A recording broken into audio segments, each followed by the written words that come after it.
August 29th, 1981. Benjamin Ruggiero gets the call. He knows what the call means. In the Bonanno family, when a man vouches for someone and that someone turns out to be an FBI agent who spent 6 years walking through your operation, memorizing everything, recording everything, the man who vouched doesn't get a conversation. He gets a meeting. And meetings like this one have a known outcome. He gets dressed. He has nowhere to run. Running would be worse. He's been in this life for decades. He knows the rules better than almost anyone still breathing. So he goes. Or he starts to go. Because the FBI is already moving. Federal agents intercept Benjamin Ruggiero before he reaches that room. They put him in handcuffs. And in doing so, they save the life of the man their own 6-year undercover operation put directly in the crosshairs. You can't make this up. Lefty Ruggiero wasn't just another Bonanno soldier who got unlucky. He was the man who brought Donnie Brasco in. He vouched for him. He sponsored him. He sat across from FBI agent Joe Pistone for 6 years and never once saw what was right in front of him. 26 suspected murders over a career, and the thing that nearly ended him wasn't a rival crew or a grand jury. It was trust, or what he believed was trust. Here's what gets me about this story every time I come back to it. Lefty Ruggiero wasn't naive. He wasn't young. He wasn't inexperienced. He was a street-hardened Bonanno family soldier who had been in this life since before most of his crew was born. He got fooled completely for 6 years. That doesn't happen because Lefty was stupid. It happened because the person who fooled him was genuinely that good. And because Lefty, for all his violence and all his years, still had something in him that could believe in loyalty. But here's what makes this story genuinely insane. Before the FBI stepped in to save him, before Joe Pistone ever walked into his life, Lefty Ruggiero had spent roughly 30 years trying to earn something the Bonanno family was never going to give him. He worked. He killed. He ran operations. He paid his dues in blood and silence, and they never made him a captain. Not once. He spent his whole career as a soldier, watching men with fewer years get elevated, watching the family take everything he gave and return a percentage. This is the story of what it costs to believe in something that was never going to believe in you back. How a man who never broke the code once in 30 years ended up arrested by the very government he'd spent 3 decades evading. And how the one thing that ultimately saved his life wasn't his lawyers or his FBI handlers. It was his silence. The same silence the mob demanded of him. The same silence that had kept him poor and overlooked for decades. That silence finally worked in his favor, just not in any way any of them planned. But here's the question this story keeps raising. If the FBI hadn't moved that morning, would Lefty have gone to that meeting? And if he had, would he have accepted what was coming without a single word of complaint? Because everything we know about this man suggests the answer to that question is the most heartbreaking detail in the whole story. Lefty Ruggiero was born in 1926 on the Lower East Side of Manhattan, Depression-era New York. Immigrant blocks stacked on top of each other. Families in apartments where the walls were thin enough to hear everything and the street below showed you enough of the rest. You grew up learning very quickly that the men with money, with respect, with the ability to walk into a room and have people step back, those men weren't wearing suits from offices. They were wearing suits from social clubs on Mulberry Street. He came up through the Bonanno family the way most men of his generation came up. Not through a formal process, through proximity. You were in the neighborhood. You were noticed.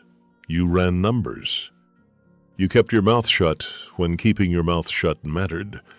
And if you did that long enough, eventually a conversation happened. And after that conversation, you belonged to something. By his 20s, Lefty was already known as a man who could be trusted with violence, not because he was reckless, because he was precise. 26 suspected murders across a career. That number gets quoted a lot. But here's the thing about that number. Not one conviction. Not one. In a world where the most dangerous thing a man can do is leave evidence, Lefty was a professional. He understood that violence in this life wasn't the point, it was the tool. And you kept your tools clean. Think about that for a second. A man suspected of 26 killings who was never convicted of a single one.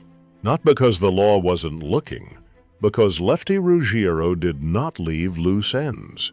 And yet, for all of it, for the work, the loyalty, the decades of doing exactly what the family required, he never made captain. Never. In the Bonanno family, a soldier answers to a capo. The capo runs a crew, controls territory, moves real money.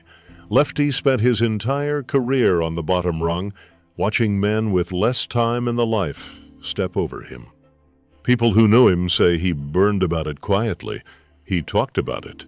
But he stayed, because for Lefty, this wasn't employment. It was identity, the only one he'd ever had. And then, in 1976, a jewel thief named Donnie Brasco walked into his life. And Lefty looked at this man, sharp, reliable, good with money, knew the right people, and saw something he recognized. Stay with me here, because what happens next is extraordinary. Joe Pistone was an FBI agent who had spent years building a persona that could survive mob scrutiny. In 1976, the Bureau inserted him into the New York underworld as Donnie Brasco, a jewel thief from out of town. He had real stones. He had the vocabulary. He had the patience. This kind of operation doesn't move on federal timelines. It moves on the timeline of the men you're trying to infiltrate. Pistone understood that. He moved slowly and let the trust build naturally. He drifted toward the Bonanno family, and there he found Lefty Ruggiero. Here's what you have to understand about how this relationship actually worked. Lefty wasn't just a contact. He was a sponsor. In the Mafia, when a made man vouches for someone, he is personally on the hook for everything that person does. That person steals from the family the man who vouched pays. That person talks to the government the man who vouched pays with his life. Vouching isn't a recommendation. It's a blood contract. Lefty signed one with Donnie Brasco. Now listen to how the Florida piece unfolded, because this is where the operation generated real money and real exposure. The opportunity. The Bonanno family wanted to establish a foothold in Florida in the late 1970s. Tampa was underserved. There were existing clubs and social operations, but no coordinated Bonanno presence. Lefty and Donnie were tapped to build it. The inside connection. Donnie Brasco, as a supposed jewel thief with contacts across the country, gave the operation legitimate cover as a traveling businessman with reasons to be anywhere. Nobody questioned why he was in Tampa. He was always going somewhere. The execution. They set up around a club in Holiday, Florida. The club operated legally on paper. Underneath, it was running card games and moving stolen merchandise sourced from New York connections through Florida distribution channels. Each week, cash generated in Tampa got bundled and sent north. The money. Accounts vary on the specific figures, but what's documented is that these Florida operations were generating consistent income that supplemented Lefty's earnings as a soldier. For a man who had never been given a crew of his own, this was the closest thing to a real operation he'd ever run. The problem? Pistone was becoming too visible. He was present at too many things. He was being recommended for formal membership in the family. The FBI made the decision in the early months of 1981 to extract him before the induction happened, because if Pistone got made, the legal complications of a federal agent taking a formal oath to a criminal organization were enormous. The extraction itself was clean on the federal side. Pistone simply vanished. No confrontation, no scene. He was there, and then he wasn't. And in the silence that followed that disappearance, questions started moving through the family like smoke through a building. Where is Donnie? Why did he go? Who is he? The answer, when it came, was catastrophic. When the Bonanno family confirmed that Donnie Brasco was an FBI agent, the internal reckoning began immediately. You have to understand what 6 years of penetration actually meant in practical terms. The government had names, it had financial structures, it had recordings of conversations that took place in rooms where nobody suspected they were being heard. The damage was enormous, and it was permanent. In situations like this, the family doesn't get angry. It gets accountable. 2 men bore direct responsibility, the soldier who vouched and the captain who allowed the access to go as deep as it did. The captain was Anthony Napolitano, known as Sonny Black. He was Lefty's direct superior and the man who had elevated Donnie Brasco's access over time, bringing him into meetings and introductions that a street-level associate had no legitimate reason to attend. Sonny Black had amplified the damage beyond what Lefty's vouching alone could have caused. In August of 1981, Sonny Black was summoned. He went. He was a veteran of this world, and he understood every implication of that summons. Before he walked into the meeting, he handed over his jewelry and personal effects. That detail, handing over the jewelry, is not a small thing. In this world, that gesture means one thing. He wasn't planning to need them anymore. Sonny Black was murdered in August 1981. His body was recovered months later at a residence in Staten Island. His hands had been removed.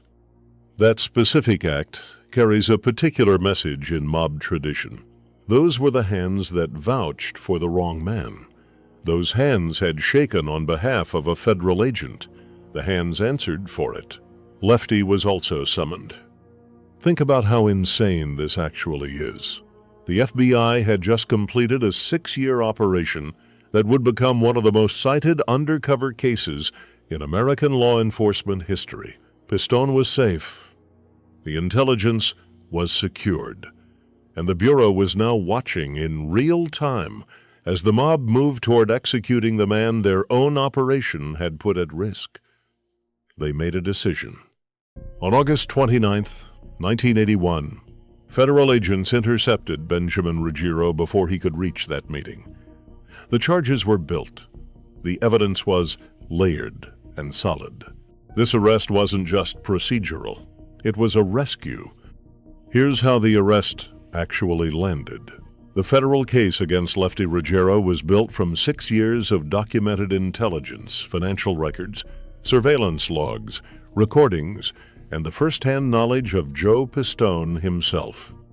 The indictment covered operations in New York, in Florida, and across the Midwest.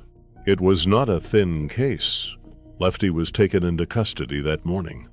No shooting, no negotiation. Just a man who had been walking toward what was almost certainly his execution, now sitting on the other side of a federal table. In 1982, he was convicted of racketeering conspiracy. The sentence put him in federal prison for what would be over a decade of his life. And here is the turn that the movie and the popular story both underplay. He never said a word.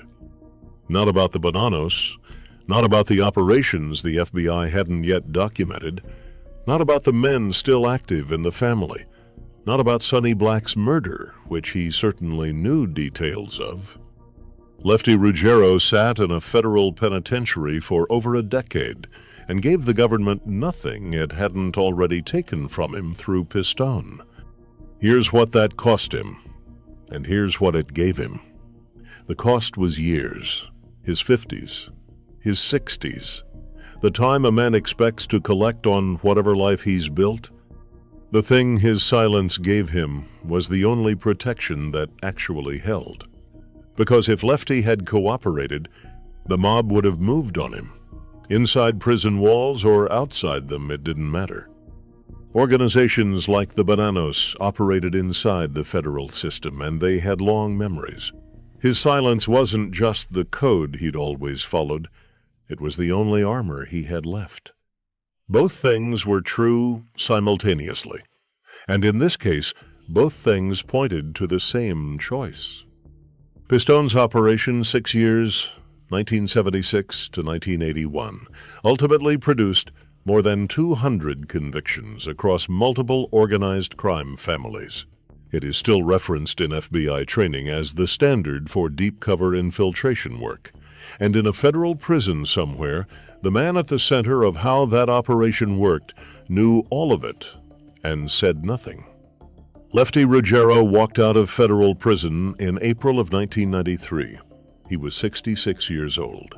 He had been diagnosed with lung cancer, and the Bureau of Prisons granted him compassionate release on medical grounds. He had served 11 years. He had 19 months of freedom. Benjamin Ruggiero died on November 24, 1994, at 68 years old. He died of cancer, not of a bullet, which in the life he had chosen was nearly statistically impossible. Men who carried his history didn't die in beds. They died in cars, in restaurants, in hallways, with their hands pressed against wounds that weren't closing fast enough. He outlived Sonny Black by 13 years. He outlived the worst of the Bonanno family's federal exposure. And he died 3 years before a Hollywood film would tell the world a version of his story that wasn't true. Donnie Brasco came out in 1997. Al Pacino played Lefty. The film is genuinely powerful. But it ends with a suggestion that Lefty walked to his death, that he accepted the mob's judgment, went to the meeting, and never came back. That ending gives him a kind of dignity, a loyalty so absolute that he walked into it with open eyes and didn't flinch. The actual ending is something different. He didn't die for the code. He lived because of it. Not in a triumphant way. In the specific, painful way that a man who never got anything he wanted from this life managed to avoid the one final thing it was going to take from him. The same absolute silence that never earned him a promotion, never moved him one rank above soldier, never put real money in his pocket. That silence made him impossible to justify murdering. You don't kill a man for talking if the man will not talk. Joe Pistone has spent the decades since 1981 testifying in federal trials, consulting for law enforcement agencies, and speaking publicly about the 6 years he spent inside the Bonanno family. He has said more than once that his relationship with Lefty Ruggiero was the most genuine human connection he formed during the entire operation. He has also said that the awareness of what that operation cost Lefty, specifically Lefty, is the moral weight he's carried longest from that work. Here's what I keep coming back to with this story. Lefty Ruggiero gave 30 years to an organization that never promoted him, never gave him real money, and ultimately sentenced him to death for a mistake that wasn't even a betrayal. He trusted a man the way he'd been taught to trust completely, based on observation and time and the code he'd lived by. And the organization that wrote that code responded by summoning him to a room where they planned to kill him. The FBI, the institution he'd spent his whole career fighting, was the only thing that stopped it. That's not just Lefty's story. That's the story of every man at the bottom rung of these organizations who believed loyalty was a currency that would eventually pay out. It doesn't. It never did. The men at the top of these families don't reward loyalty. They consume it. They need it to function. And when a piece of it becomes inconvenient, They send a summons, and someone hands over their jewelry at the door. Lefty Ruggiero was summoned on August 29, 1981. He put on his clothes, checked himself in the mirror, and walked out the door, prepared to accept whatever was coming. He had not broken the code. He had not talked. He had vouched for a man he genuinely believed in, and in this world, that was supposed to mean something. He had done everything right by the only set of rules he'd ever lived by. And the world he'd served for 30 years decided it wasn't enough. He never reached that room. But the fact that he was walking toward it, that is the whole story in a single image. If this one got to you, do me a favor. Hit subscribe. We drop a new documentary every week, right here. And I want to know what you think. Drop it in the comments. Was Lefty Ruggiero's silence in prison the last act of a loyal man, or the last thing a broken man had left to hold? Because those are two completely different answers, and I genuinely can't decide. Let's talk about it.